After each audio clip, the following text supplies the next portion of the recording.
National Spy Museum. My name is Vince Houghton. I'm the museum's historian and curator. And I'd like to welcome you all tonight to our program, Sensors Everywhere, Satellites and Mobile Technology for Documenting Human Rights Abuses.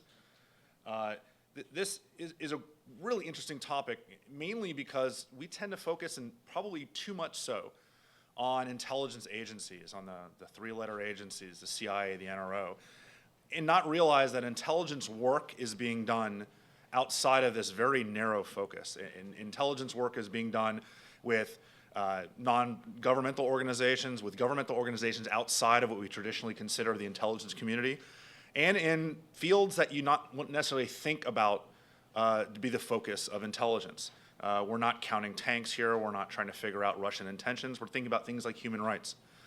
So I'm very excited about this program tonight. I will be introducing to you our moderator, my predecessor here at the Spy Museum, Mark Stout. He is now currently at Johns Hopkins University here in DC, the School of Arts and Sciences, where he's running graduate programs in security studies and intelligence. Previous to that, he spent 13 years in the intelligence community, split somewhat between the State Department's INR and the CIA. So without further ado, let me introduce to you Dr. Mark Stout.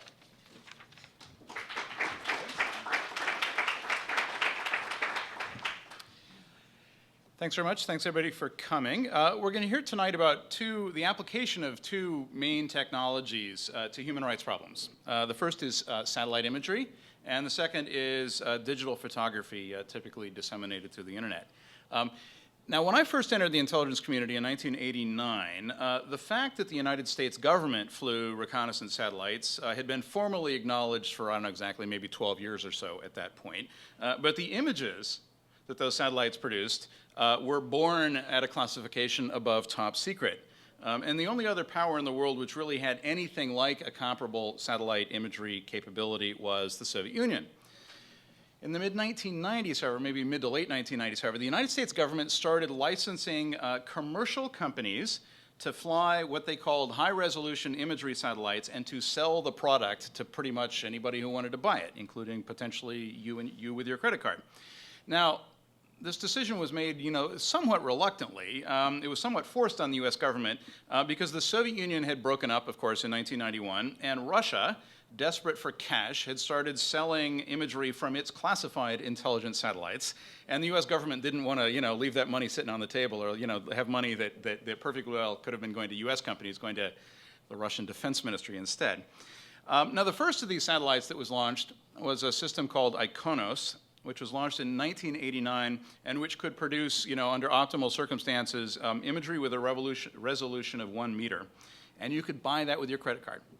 And the state of the art, of course, however, has advanced a great deal since then. Indeed, in August 2014, the WorldView 3 satellite was launched, which can produce imagery with a resolution of 0.3 meters, so basically 1 foot. And you can buy this yourself. And what's remarkable, too, now is that the U.S. government is also buying a great deal of this imagery itself. So in short, this imagery is available to everyone. And governments are putting it to traditional sorts of national security uses. But people like land use planners, environmental scientists, archaeologists, and even private detectives are now using spy satellites as well. And so also is Amnesty International in its efforts to hold the world accountable on human rights. The second capability we're talking about tonight is digital photography, particularly that disseminated via the internet, which did not exist really in any significant way when I entered didn't exist when I entered the intelligence community and was in its infancy when I left the community in 2003. So if satellite imagery was a field where the intelligence community led and the outside world caught up, this is a field where the outside world, the civilian world, has probably been in the lead all along. And today, of course, there are cameras everywhere. Mostly for weird reasons, we call them telephones. But you probably take more pictures with this than you do actually speaking on it. I saw something in the Washington Post a while back describing cell phones as devices we use to avoid talking to people. But these digital cameras provide amazing tools for documenting abuses, or for that matter, other interesting phenomena that occur in public view around the world. And we've seen this just recently in the disturbing video of the apparent police shooting in South Carolina. But if you get a photo or a video that contains apparently interesting information, how do you validate that it is what it appears to be? well, if that's, video is taken in South Carolina, it's probably not real difficult. But what do you do if the video is from Syria? And you can't go to the spot where this alleged activity took place to verify that it's true. And you don't necessarily know exactly who took the imagery. So our guest tonight is going to talk about these kind of issues. I think the thing that binds all of these together then is the democratization of surveillance capabilities, right? And is this a good thing or a bad thing? As we'll see tonight, it can be very much used for good. Some people have argued, though, that it has downsides in terms of revealing things that the United States and other friendly democratic countries, might think should not be revealed. And I'm sure that's true to some degree, but in my mind, democracies have far fewer secrets and, frankly, commit far fewer misdeeds. So my personal view is that the kind of new openness, the kind of democratization of surveillance technologies that our guest is going to talk about is ultimately all to the good from the point of view of democratic nations. So our speaker tonight, who's going to show you how these technologies work and what a savvy analyst or really team of analysts can do with them, is Christoph Koettl. Christoph works at Amnesty International USA, where he's an advisor and trainer in the use of technology for human rights. He specializes in particular in the use of satellite imagery and video in human rights investigations, and in fact, he's the founder and editor of Amnesty International's Citizen Evidence Lab, the first dedicated research on social media authentication for human rights researchers. He also has a background in conflict analysis and in international humanitarian law, which is often known to non-specialists like me as the law of war. Christoph is a citizen of the world. He's previously worked and studied in Austria. In fact, he is Austrian, the Netherlands and Italy, and he also holds a Master of Arts in International Relations from Johns Hopkins University School of Advanced International Studies. Not my part of Hopkins, but the folks directly across the street. So, Christoph, let's hear your story. Come on up.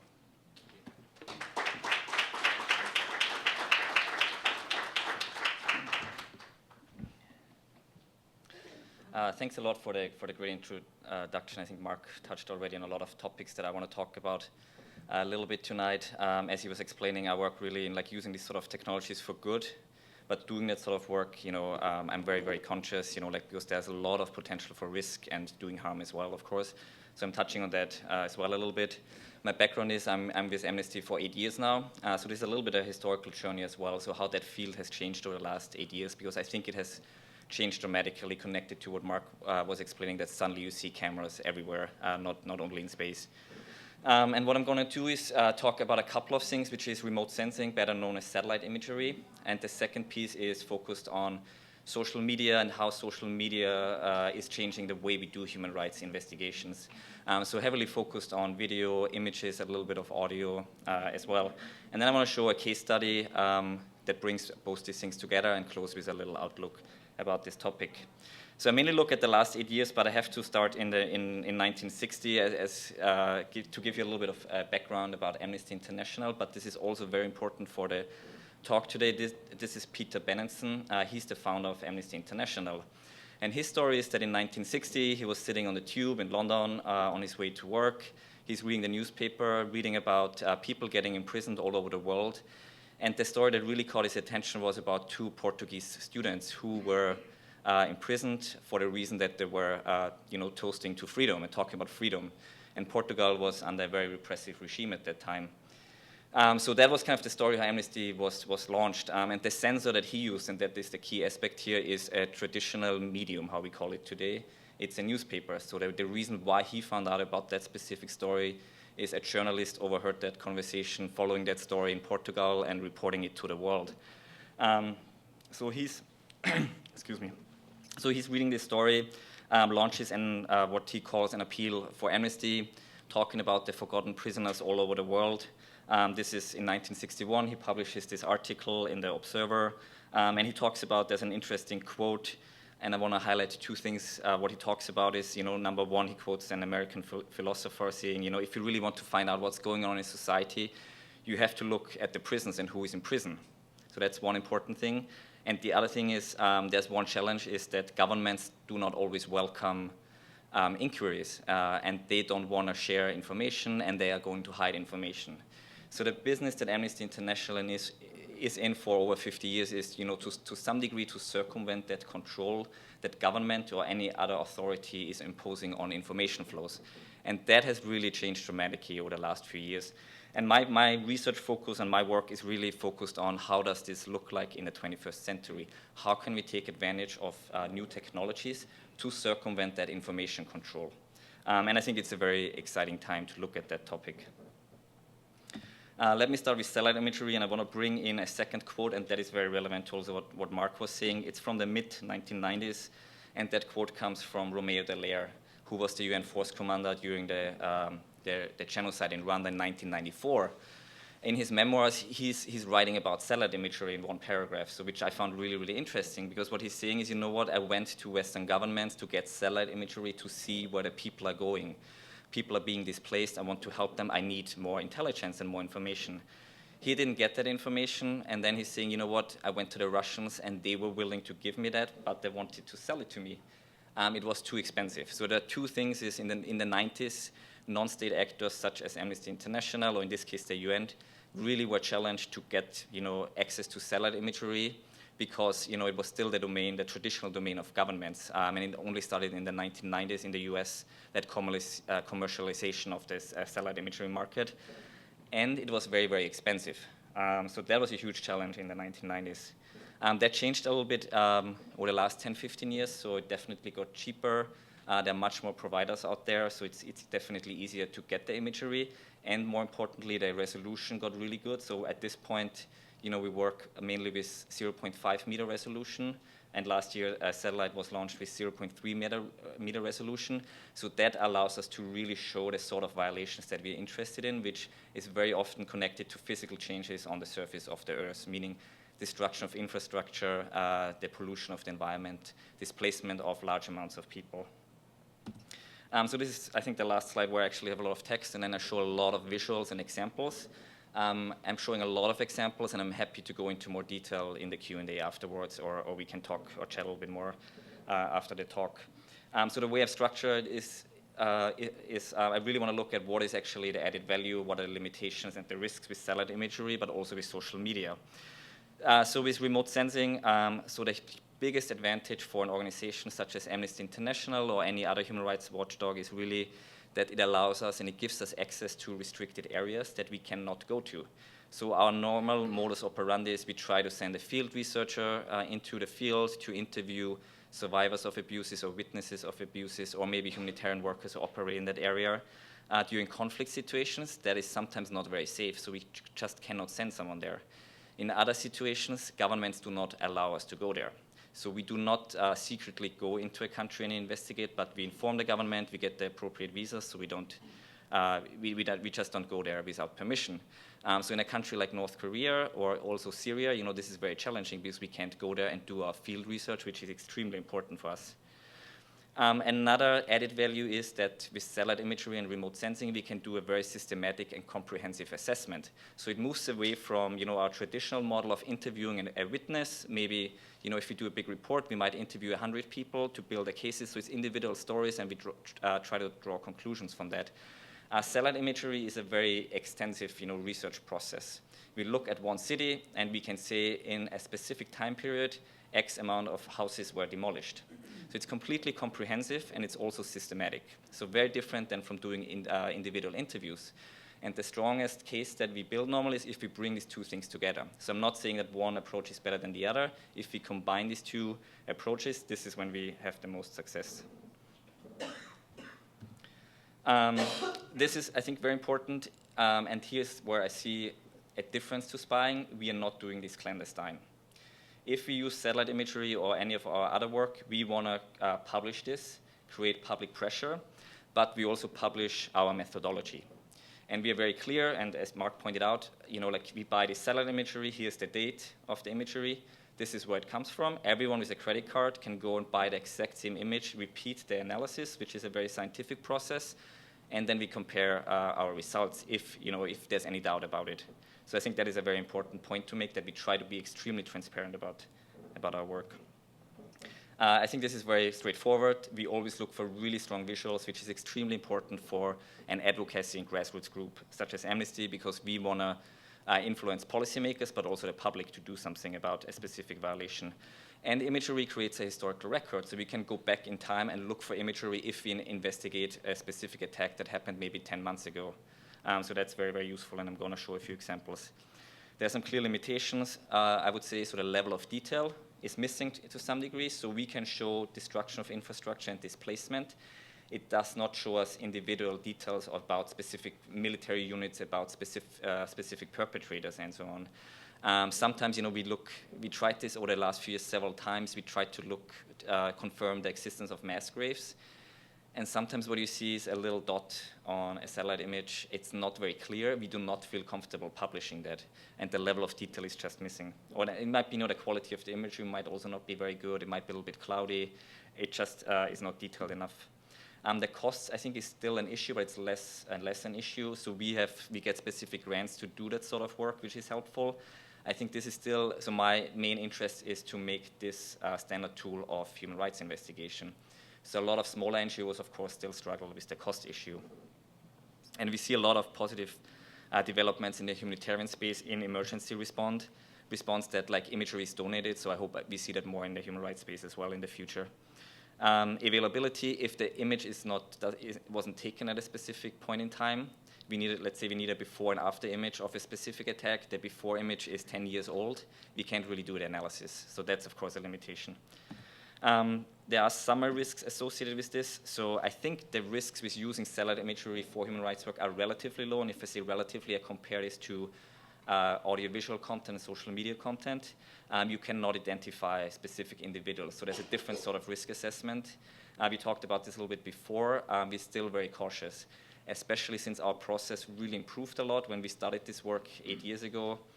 We were fast if we were able to publish satellite imagery in a 2-month time frame. Now we're down to maybe 3-4 days if it's a very fast project. So what we saw, I think, a year ago in the Central African Republic, we saw IDPs hiding in compounds during an active conflict zone.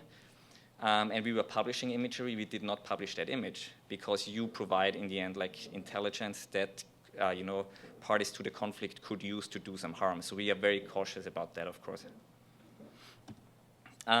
Yes, conflict zones, very, very tricky. Okay, so let me show you some visuals. I think that will help. So this is interesting because this is the first project that Amnesty International USA ever did with satellite images. And I want to point out that, the way we operate is, so I'm more a project manager. I don't do a lot of the analysis myself. I do it more and more with the social media authentication work. With the actual analysis is normally done by experts who are trained in doing remote sensing analysis. And over the last few years, especially at the beginning, our standing partner was the American Association for the Advancement of Science, who are based here in DC. And they have an amazing geospatial and human rights program, and they helped us a lot with getting this off the ground, but also a lot of other human rights groups. So if you see here the credit AAAS on the bottom, it's that organization based here in DC. So that was the first project that AUUC did with AAAS. We got a lot of reports in 2005 that there's a mass wave of housing demolitions and forced evictions going on in Zimbabwe. The suspicion is that this was politically motivated. There were a lot of numbers, not a lot of access to the country. So Amnesty, used satellite imagery with the help of AAAS to do an analysis, and this is one of the most powerful examples. It's the town of Porter Farm. This is the town in 2004. This is the town in 2006. So the whole town is completely gone. There's not one single structure left. When we published this, I think our researcher did 24 hours of media interviews. So it's a very powerful example of how you create public pressure and draw attention to an issue that is completely overlooked, especially because there's not a lot of information coming out. It comes back to the thing I said at the beginning that information flows are controlled by repressive governments. So this was a good way to work around this. Very strong visual, but also coming back to the systematic and comprehensive analysis. This is the actual analysis. Every red dot here represents a house that was there before the demolitions happened in 2005. So we got an exact structure count of 850 structures were demolished in that time period. So it shows clearly the visual aspect, but also the very systematic and comprehensive aspect. This is this project got a lot of attention. This was launched in 2007 to show the impact of the armed conflict in Darfur. Darfur, highly inaccessible, so again, a perfect example. And we published, basically what we did is a very traditional analysis of showing before and after images of attacked towns, and you saw the destruction. We published this on a website that we connected to online petitions, and we published it at a very critical time that the Security Council was discussing a UN peacekeeping force, which was later, a month later after this site was launched, was approved. So I'm not saying, like it was this site that created that change, but it helped to like draw attention and mobilize tens of thousands of people worldwide. One thing I want to point out is this, which was very interesting. We did not only publish here images of towns that were destroyed, but we also published images of 13 towns that we believed were at risk of an attack. Why did we do that? Again, we published this, we highly publicized this, and we put basically the conflict, the parties to the conflict on the ground on notice that the world is watching. So if you attack these villages, we will be able to document this right away. So in a way, we created a sort of global neighborhood watch. That was the idea behind this. North Korea, I think the perfect example for how to get access to a country where we do not have any information from. Coming back to the quote from the beginning, you have to look at the prisons in a country to find out what's going on in society.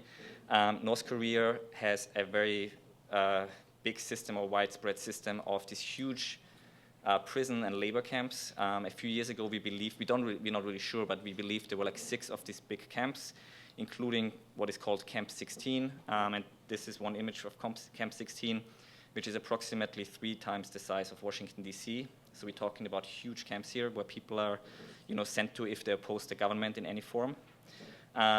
Nobody has access to the country. No independent observers have access to the country. So we use satellite imagery.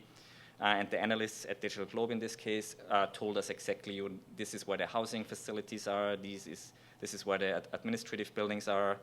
There were like fishing farms, there was other farming going on. They could tell us a lot of details, and more importantly, we created a sort of time series so that these are images from 2 different points in time.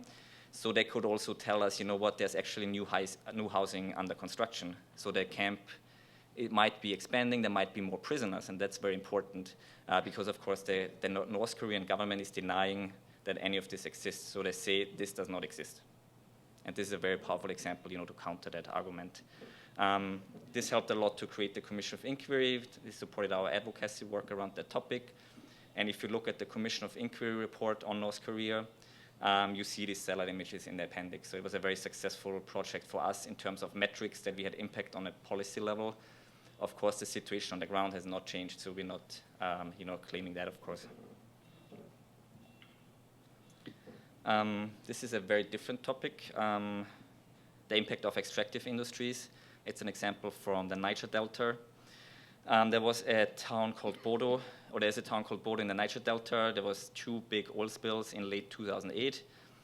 So we got satellite imagery to document the impact of that oil spill on the community. And you see a little bit in the corner, on the right top corner, there's some houses. It's a little bit difficult to see. This is an image from, I think, before the oil spill. And here was, what you see here is a false color image. So all the healthy vegetation is red in this image. So it's an analytic tool. And then you see in the next image, you see the dead vegetation. You see how it changed. So the next image was taken 2 years after the oil spill. And you see like there's almost no healthy vegetation left whatsoever.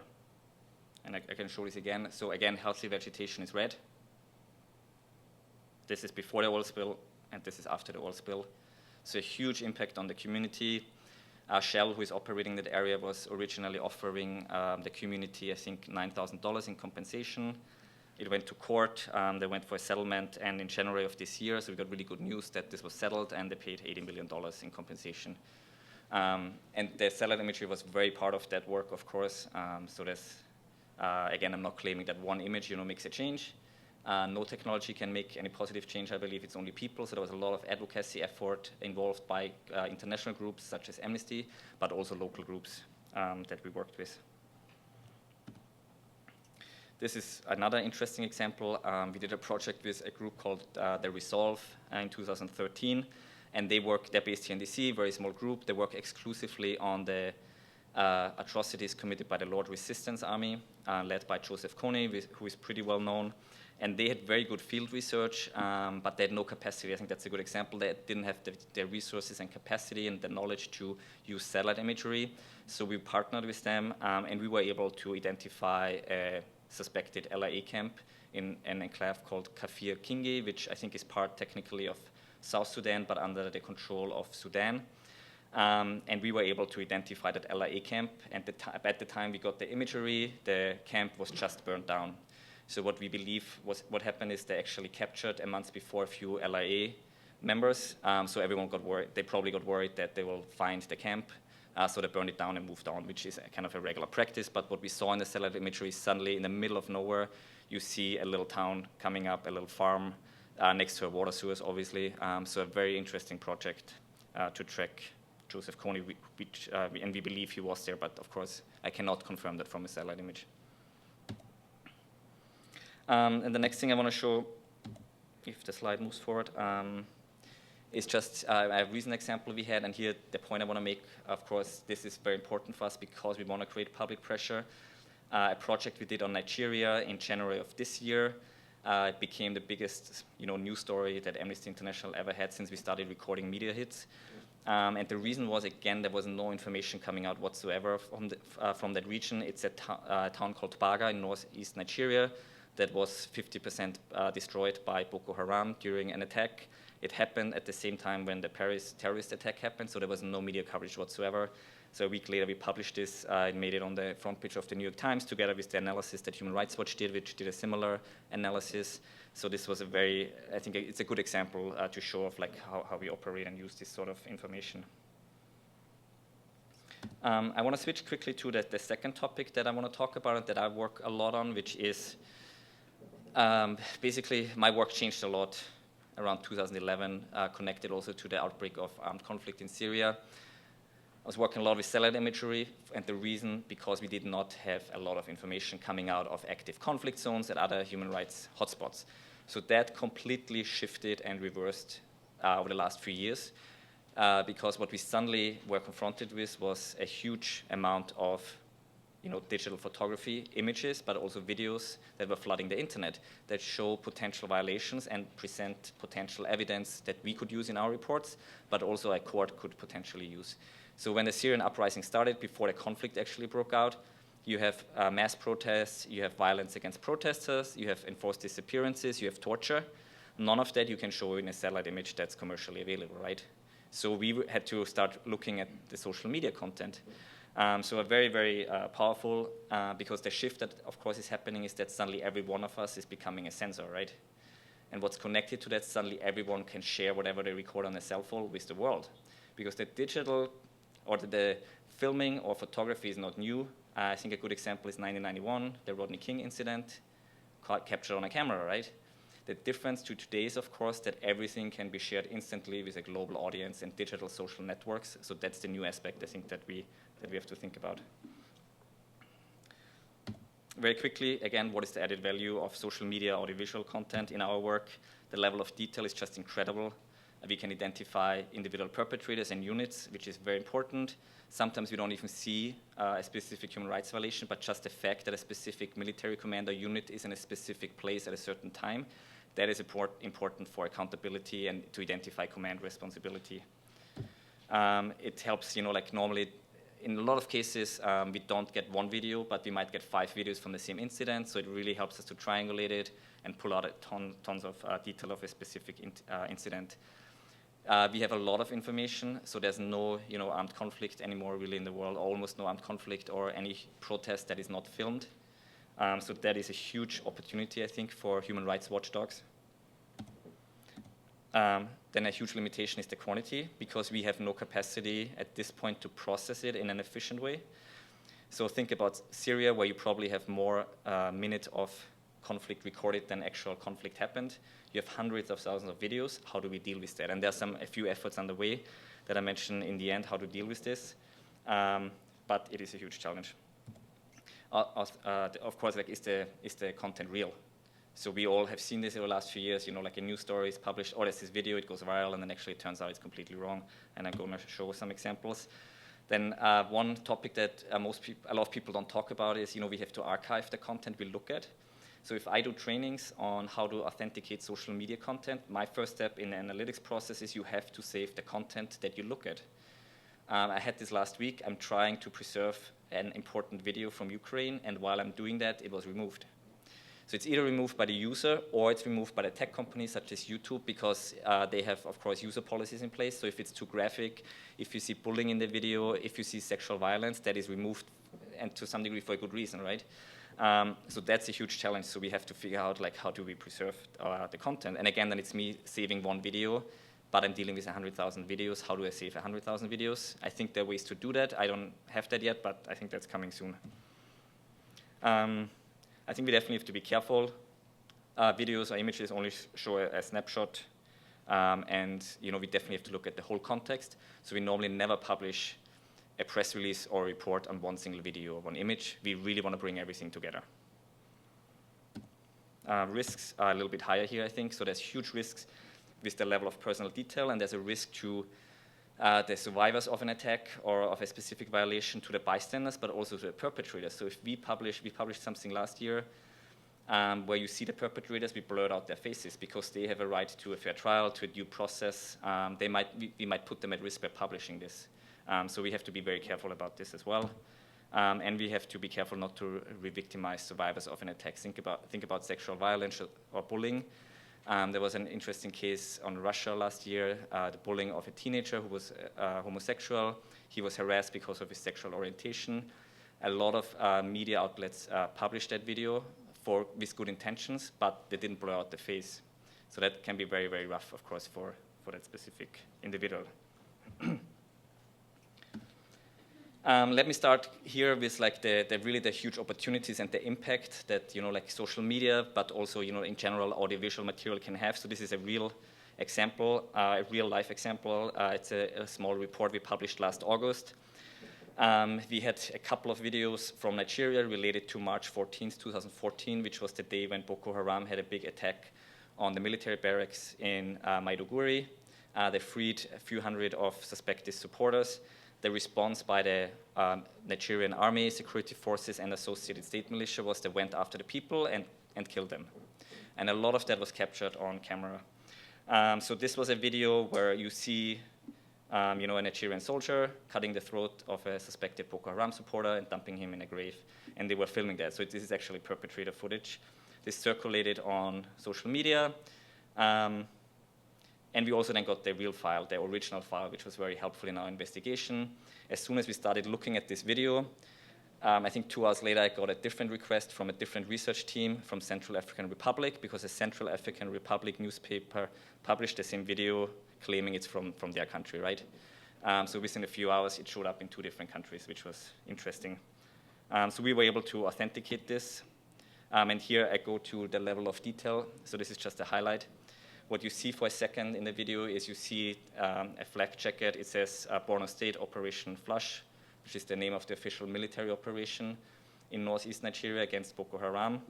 And then very interestingly, on the other side, you see the inventory number of the rifle that the soldier is carrying.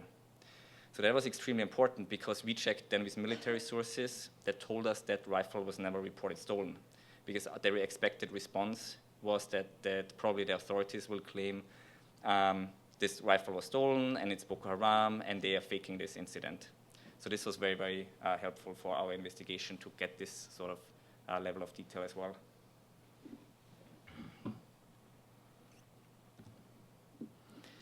So this is an incident of a fake video, and I made this black and white and blurred it out a little bit because it's pretty graphic.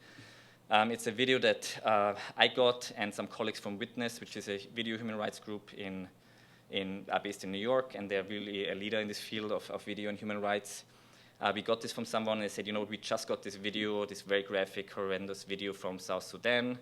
We have a press release ready to go. Can you just check what the metadata is, so that the timestamp on that video and like maybe the location. So my colleague from Witness looked at this, and she immediately found out that this video is at least 5 or 6 years old. It's probably originally from Kenya. It was shared online in the context of the post-election violence in the Ivory Coast in 2011. It was it was shared in the context of Myanmar. So this is a video that's like constantly recycled. And you have to think about the risks when you talk about a situation of South Sudan, which at that time there were a lot of like tensions between the communities. This is published. It really might exaggerate the situation and might lead to a lot of harm. So we have to be extremely careful if we are confronted with this sort of content, because we look at it and like, wow, this is really graphic. It's a horrific human rights violation. We have to publish this. We have to do a press release. Like everyone gets very active on a situation like this because it would draw a lot of attention as well. But we would do a lot of harm by publishing this, both for the situation on the ground, but also for our credibility, which is like one of the most important things we have. I blurred this out as well. It's a little bit of graphic image as well. This is just an example of image analysis that we do as well. Again, it's an example from chat from March 2015. This image was shared with us. It shows a dead body in a morgue. There were some reports about protests in Chad breaking out, led by students. The police is responding. Several people got shot. We got several images which appear to be authentic, but then there was this one image that I found out pretty quickly was posted on Twitter in November of 2014. So again, this might be a relevant image for our investigations, but it does not relate to that specific incident of March 2015. If we publish this with 10 other images and one is wrong, we're in a huge mess because our credibility would really, really suffer. So we have to be extremely careful. The way you find out this sort of stuff, every one of us can do this. It takes around 2 minutes. You do a reverse image search with the image in question.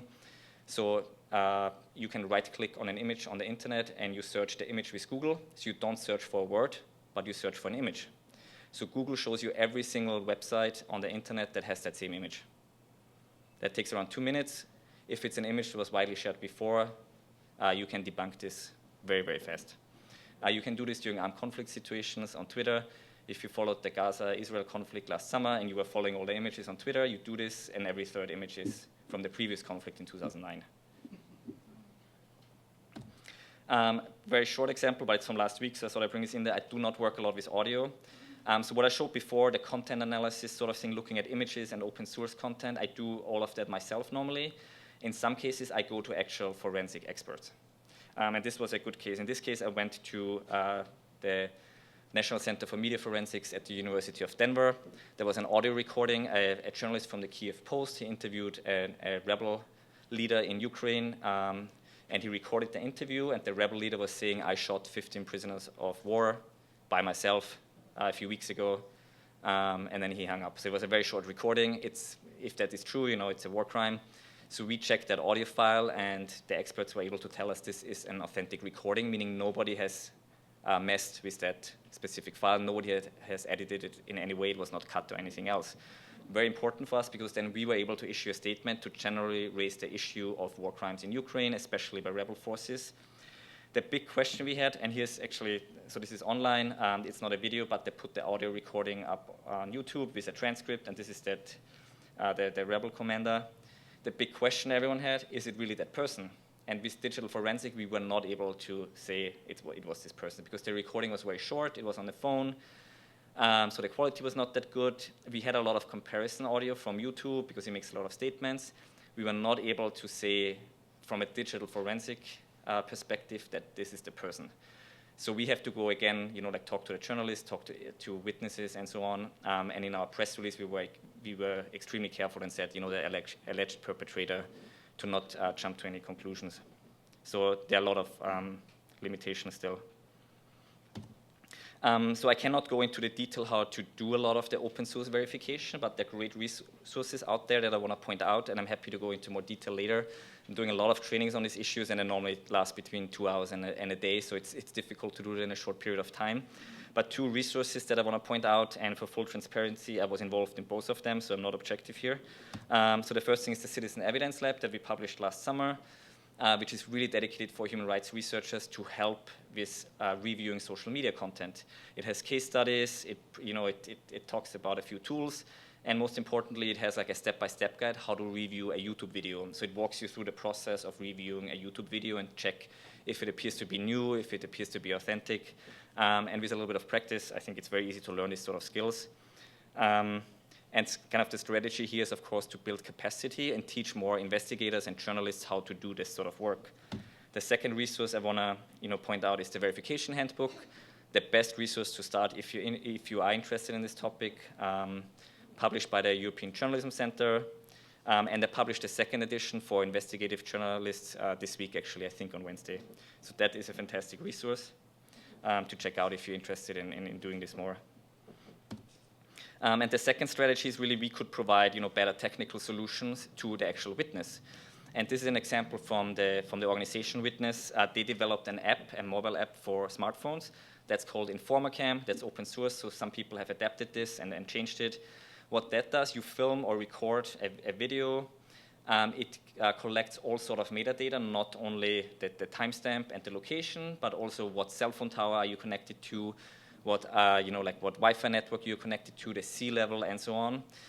So you have tons of metadata, but then most importantly, you can set it up in a way that the actual file is sent away immediately to a secure server. And what that does is it preserves the chain of custody. So nobody can mess with that specific file. I record this on my phone, it goes to a secure server at the ICC, that in theory, or at Amnesty International. Whoever accesses that file on that server, you leave a trace and you have to create a log that, I'm accessing this file. That is very important for legal proceedings and for judicial proceedings. I think it could be extremely helpful for human rights investigations that we do, because then we save all that work that we have to do of looking at the content and trying to verify it. So very important, collecting metadata and preserving the chain of custody, creating really strong evidence. And it can help with analysis because you can sync up different videos if you have the proper metadata in place. If you have it geotagged, you can map it out very easily, which again helps with analysis. Okay, so this is an interesting example, and the reason why is that this was published 10 minutes ago, I think. This is a completely new project that we have not published today. We didn't plan it like that, but tomorrow is the first anniversary of the abductions of the Chibok girls in Nigeria. So Amnesty International at midnight, that's why it says April 14th, but London time, published a new report documenting very extensively violations by Boko Haram over the last 15 months. And part of that report, we recently did a satellite image analysis of a town called Bama, which is very close to Maiduguri, the capital of Borno State in northeast Nigeria. That city was taken over in the fall of 2014 by Boko Haram. And I believe that the timing was interesting. In mid-March, Nigerian forces retook the city. It was right a week or two before the elections. So I think that they, of course, tried to show progress in the fight against Boko Haram.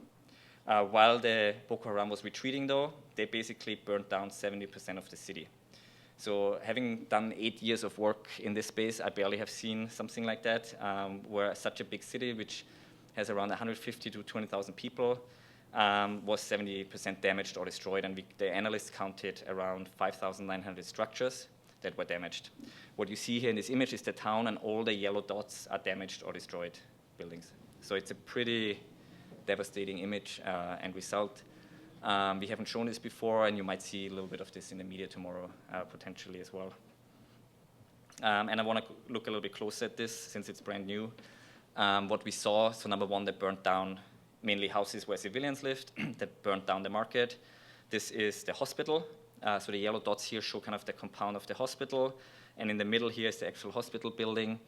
When you zoom in here close enough, you see fire damage. So what that means is normally the walls of the buildings are still standing and the roof is either collapsed or completely missing.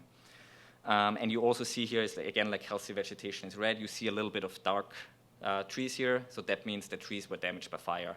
Again, an indication of fire damage.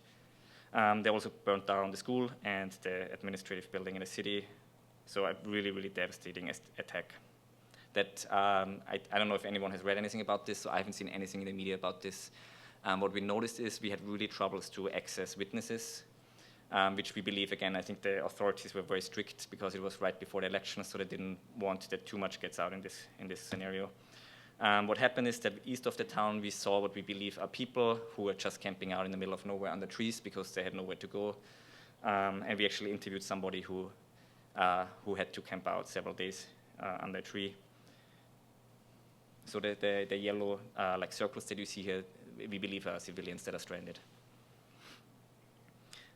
related to the same town, and that's why I want to show it. It's a good case study where we bring everything together.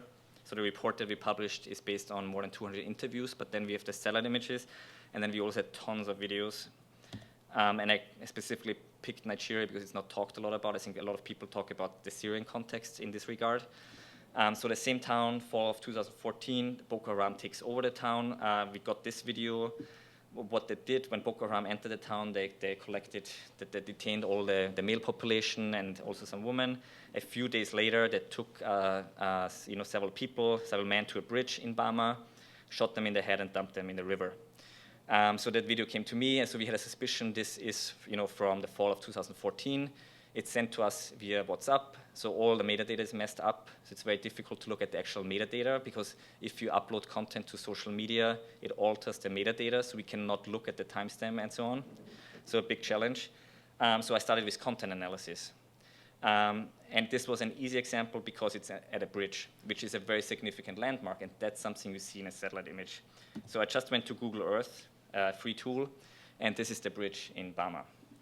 Very easy to find. So normally, sometimes I spend 2 days on a single video and pouring over Google Earth satellite imagery to find specific details. Sometimes with success, but it might take 2 days. So this was a little bit easier. What was interesting here is that if you go back, what you see in the video is the river is full of water and the vegetation is very lush and green. You go to Google Earth and look at a satellite image, you find the bridge, but there's no water at the river, and it's very dry. So that was kind of this does not match up somehow. What a lot of people don't know is, and this was an image, I think, from February of 2014. The satellite image is from February 2014, and that is the default satellite image. If you go to Google Earth, this is what you see. What a lot of people don't know is that Google Earth has a historical imagery function, so you can go back in time. So I went back in time, and I found an image from September 2010, and it looks like this. So here you see suddenly the river full of water, the lush vegetation. It matches up the video, which we believe was shot in September or the fall of 2014. So this was a sort of perfect match in this regard, because that's a really strong difference, obviously. I did some online research. Rainy season in Nigeria in the north is normally in the summer up to September, so also that matched or helped with narrowing down the date. I still looked at the metadata, which I normally do. It's very useless with YouTube videos, but I get more and more original files recently. So this is that video. A lot of the metadata was messed up, and it told me it's from February 2015, which was the date we received the video. The interesting thing is the audio stream still had a date of, I think, November of 2014.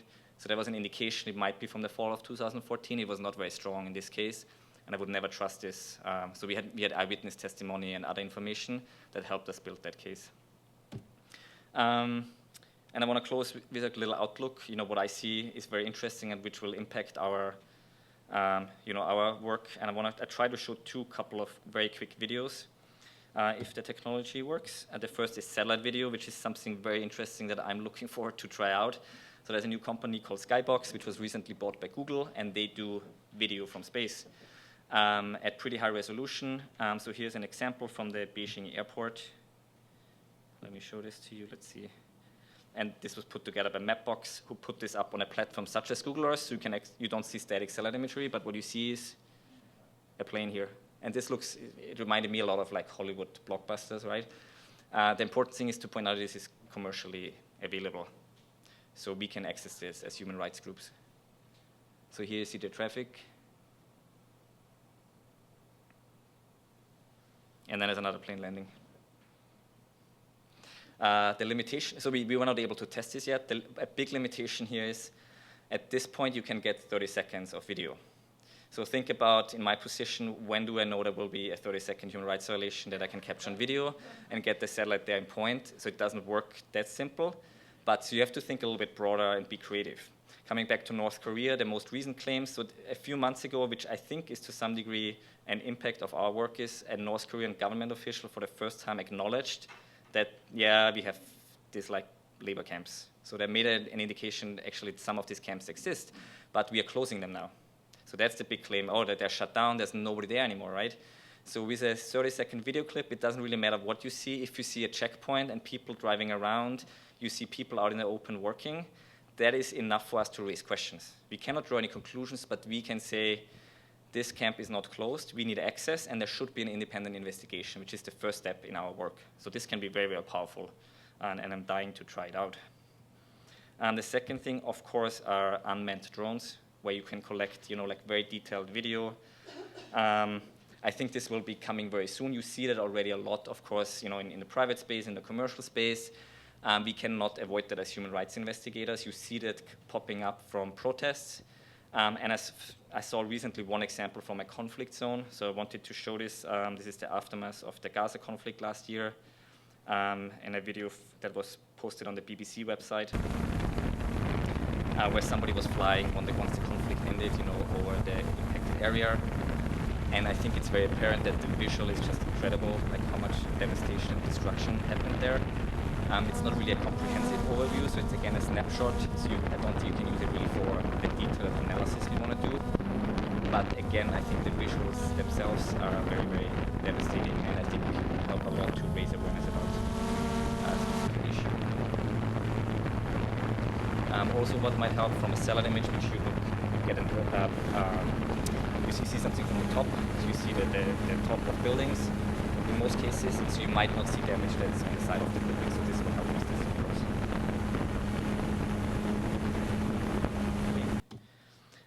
And I'm closing with, what's coming with in terms of analysis, and I'm coming back to the big quantity issue.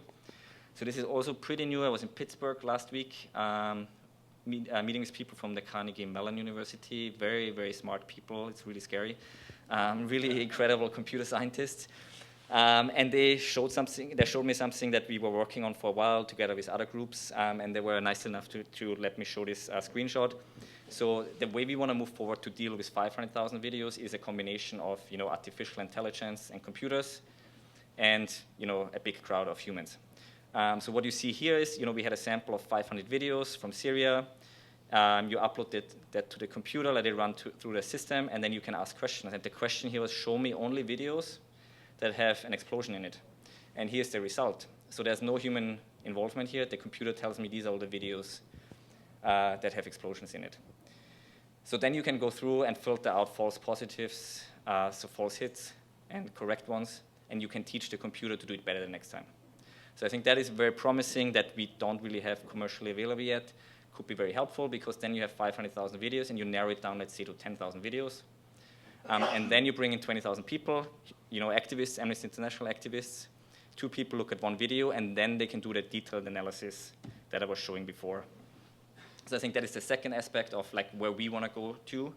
You have the computer analysis, and then you task it. You do microtasking and social computing, which is in a way revolutionary for Amnesty International, because we always were dependent on the crowd and activists to do campaigning work, to write letters, to go to protests, to call the government official. What we're talking about here is how can we bring in activists or the public into the research process. The computer filters out, the irrelevant videos. You still have 10,000 videos. You have a lot of people doing that sort of analysis, pulling out all the details, collecting it in a very, very systematic way, which allows us to do a very systematic and different analysis that we had before. An example of this sort of microtasking or crowdsourcing, you see that a lot in the humanitarian space. But one example that was very public was the search for the missing Malaysian airline flight. And I think the problem there was that too many people participated. So there was no added value anymore, because you had 5 million people participate, but you only needed probably a few thousand. But it's a good example of using the crowd for analysis. Okay, I think I'm stopping here. I'm happy to talk about more details about any of the examples. Well, first, let's have a round of applause for Christoph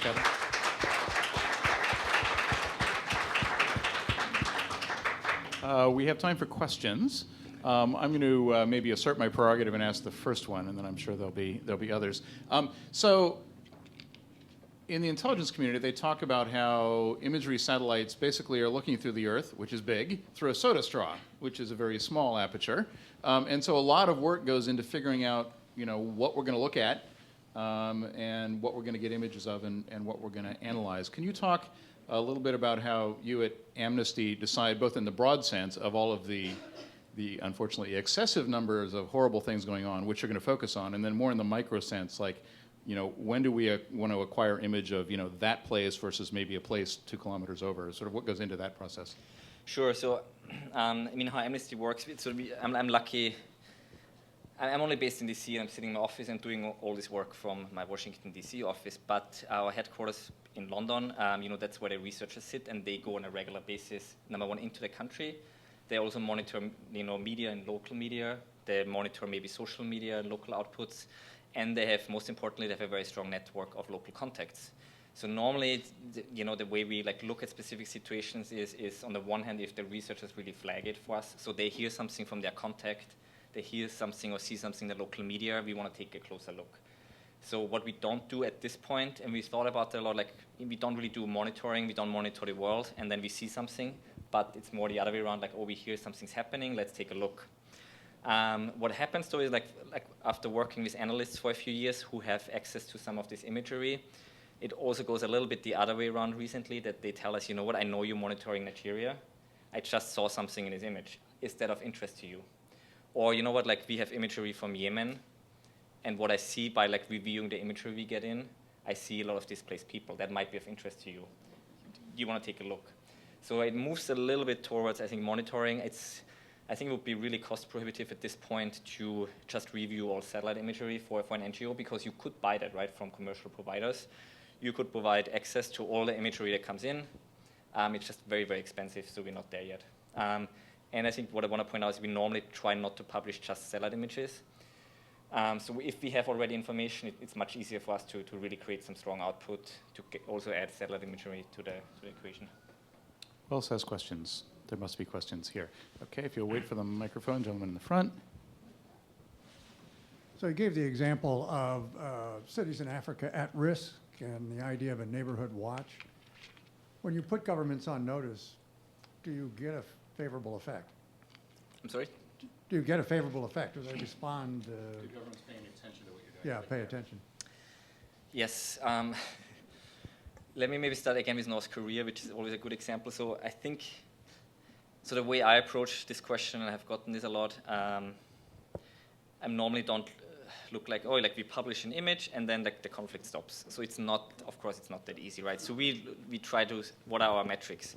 So establishing a commission of inquiry in North Korea who comprehensively assesses the country's human rights record, that is a success for us, and then also contributing to that actual report, that counts as success, but not the end goal. Because the end goal, of course, is impacting the lives of people in a positive way. But what we suddenly notice is that for the first time ever, a government official acknowledged that there is a camp.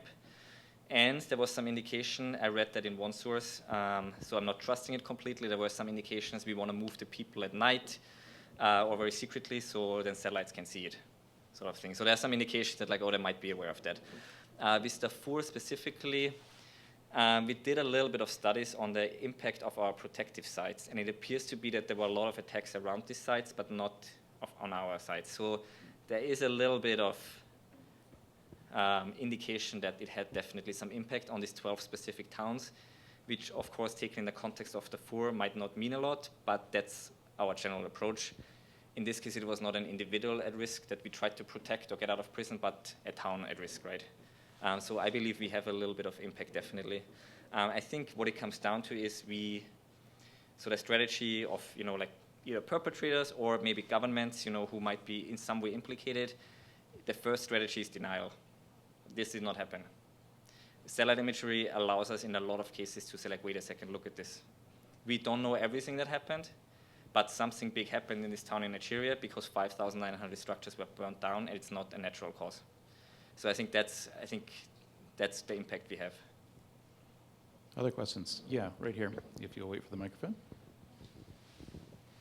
I was wondering if you had any breaches on your archives from the cybersecurity perspective, and how do you protect the identity of those who send you information through electronic means? Mm-hmm. And what are the protections that you are taking so your websites are protected? Thanks. Sure. So that is a huge issue for us. It really increased, so the whole digital communication surveillance issue really increased the costs on our end in terms of the time we have to invest to protect information, but also to put systems in place. So recently I worked on one report that was very sensitive. So every communication we had, we used encryption. So we I'm sorry, but what does sensitive mean in your context? It's sure. Yeah, go ahead. So it's number one. It's new. It's on the one hand new information that that we got from sources on the ground, that we collected in the field that might make it to YouTube, but maybe not. So that's sensitive information for us. Of course, it's normal. There might be an individual in the video, but I think the issue is more like somebody shares this with us to maybe bring it into our report, but we want to also protect them. We also want to protect that. We don't even want to reveal that we have it at that point while we do our investigation. So what we started doing is the really sensitive material. We encrypted both our emails and the file itself, which I think made us confident that it's protected from specific repressive governments. I'm not confident that it protects us from the NSA, because I'm not a digital security expert, but I would never make that claim, of course. I have a feeling the NSA would not be very interested in that case, to be honest, but so that was not our concern. It was more like the actual governments. But in a different scenario, it was the same thing. Then just to get the file, I had to call the researcher in the field on a cell phone. I tried not to use the internet or any internet-connected landline, so I'm on the phone for half an hour, and it shows up as an $85 bill on my cell phone bill, which is not great. That's what I mean with costs. But also the amount of time I have to invest to set up these systems is definitely a challenge.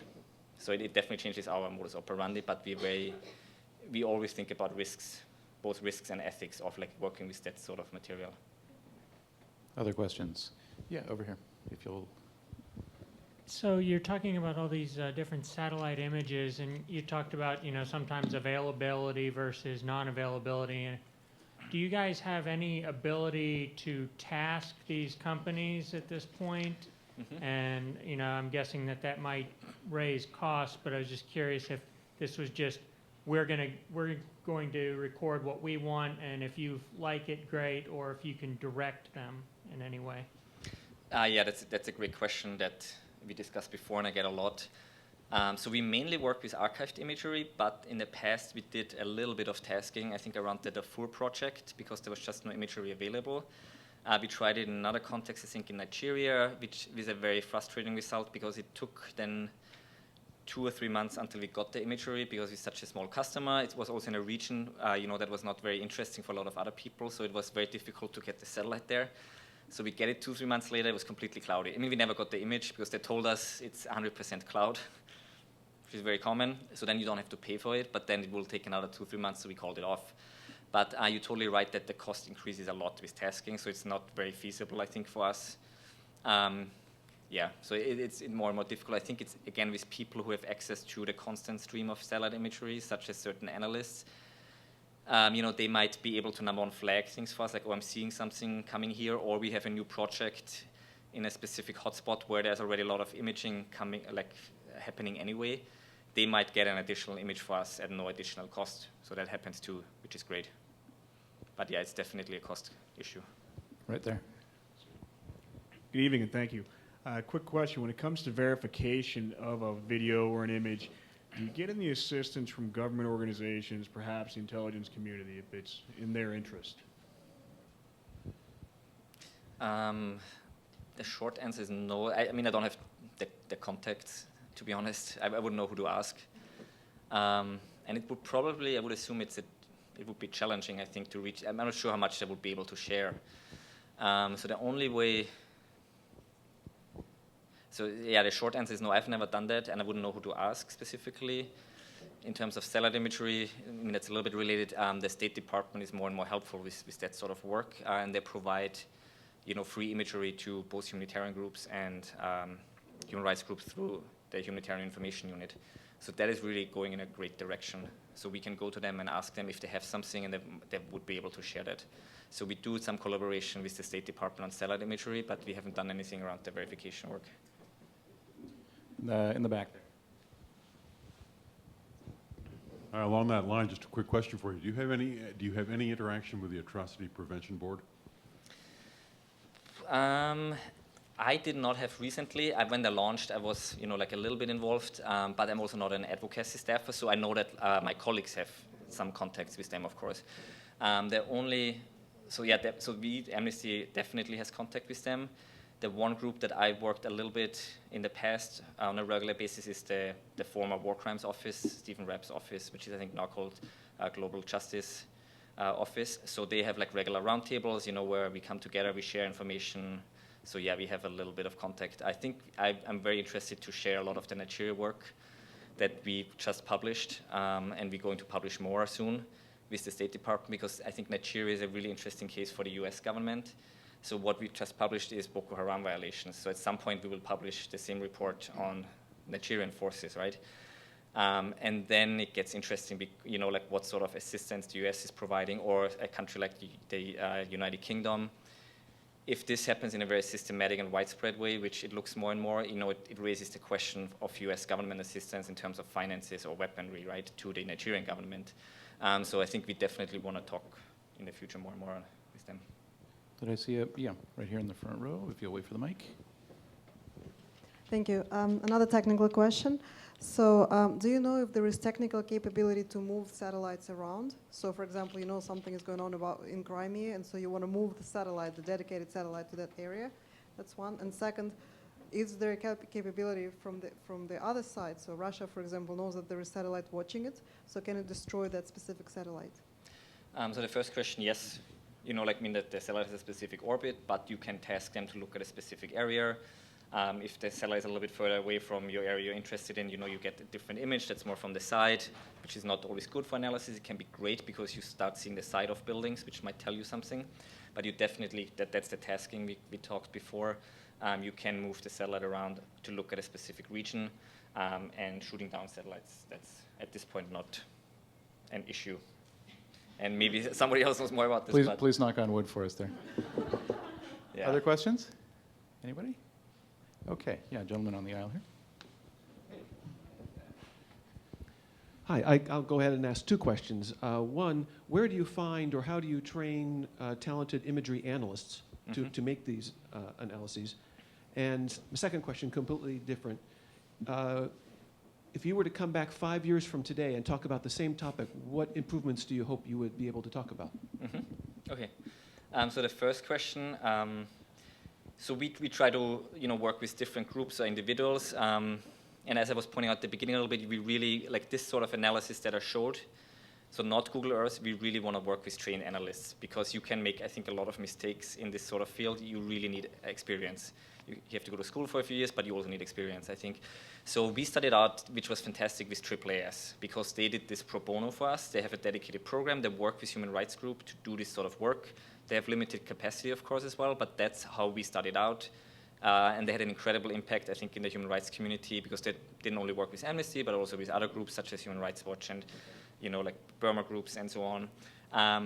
We also worked with like private contractors, so like, PhD students or trained analysts. So definitely we want to work with them. We're in the middle of like building out a bigger roster of experts for both satellite images, but also video analysis and that sort of stuff. And then you also have the option to work directly with commercial image providers such as Digital Globe, who also have an analysis center. So basically you would pay for the analysis and the imagery, and you get the whole package. So these are three options. 5 years from now, I think one thing that I did not talk about, which will be to some degree a game changer, is microsatellites. So now you have big companies who shoot up very, very expensive satellites every few years, and then you have one satellite up in space. The new trend is now you already have more and more of these companies. They send up dozens of satellites. So you get this sort of like real-time monitoring that we don't completely have right now. So there are a few companies in the US already that do that sort of work. I think the challenge so far is still like the resolution. The resolution is not that high that it would be so useful for us, but that is only a question of time. So the resolution for these microsatellites is maybe 1 or 2 meters, or even more. In a few years, this will be better, I think. So number one, that would bring down the costs, and we have real-time coverage. So that will be very interesting, I think. We've probably got time for one more if anybody has another question. Anybody? Okay, let's all thank Christoph, and thank you for coming.